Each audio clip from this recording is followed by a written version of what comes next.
The concept was that in Mama's Kitchen, it's not what you want, but what you're going to get. It started out with lucha libre, Mexican wrestling, as the influence for the name and the brand and the theme of the restaurant. And Pablo Picante in Spanish means spicy Pablo or spicy Paul.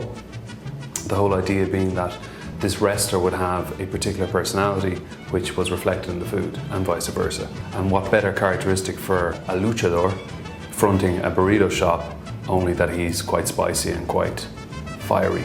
I would say we play blues music. I think compared to some of the places around town, we offer choice.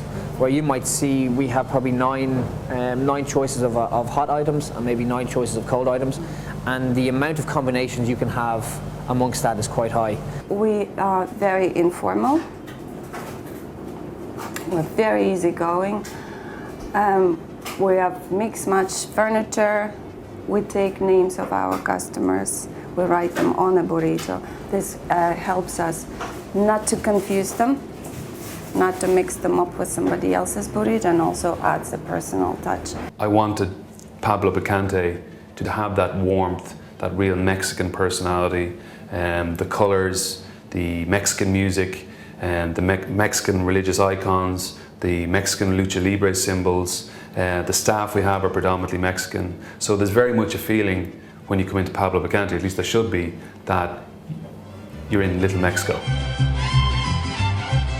There's an element of panini fatigue, as I described it, you know, around Dublin. It's just paninis were everywhere. You could get them in petrol stations, you could get them in spar shops, they were omnipresent, and there was a need for something new. The idea of the food, it was fresh food, it was quick, and it was substantial, and it was great value. Well, it's a new wave, a good meal. It's pretty substantial size. People know that if they have a burrito for their lunch, they will be full until their dinner time. They evolved as Mexican immigrants made their way into North America. The story goes that the burrito was a meal that the immigrants could carry with them. And it was put into a tortilla, the rice, the meat, the beans, the salsa, the cheese, into a tortilla, wrapped up, and they could take it on the go, like a lunchbox, except they could eat the box. The basic burrito, so it's a flour tortilla with a layer of rice. It's your choice of meat or vegetarian filling, beans, layer of salsa, sour cream, and cheese. You can add in guacamole, you can add in sour cream, you can add in jalapenos, you can add extra meat, you can add extra vegetables. And anything that you want to put into a burrito, into a flour wrap, we'll put it into a flour tortilla.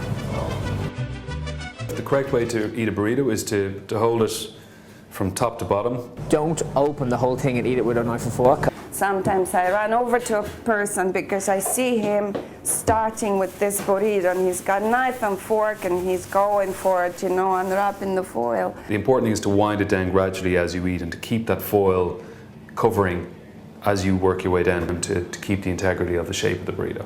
I think a burrito is meant to be eaten with your hands. Oh yes, they are healthy and good for you, full of goodness. All your 5 a day and more.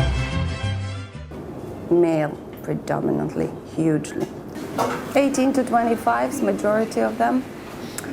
Students, a lot of them, office workers. Young guys, women, particularly in this space, we have students, we have suits, I call them workers. And for the most part, it's young males. At some point, I even thought maybe I should start a dating agency here. Because it's a single guy, single guy, single guy, single guy, single guy. In terms of, is Dublin at a saturation point of burrito bars? I'd say yes. I think burrito bars are here to stay. I think Mexican food is here to stay. Like with everything else, the weakest will fall, the strongest will stay.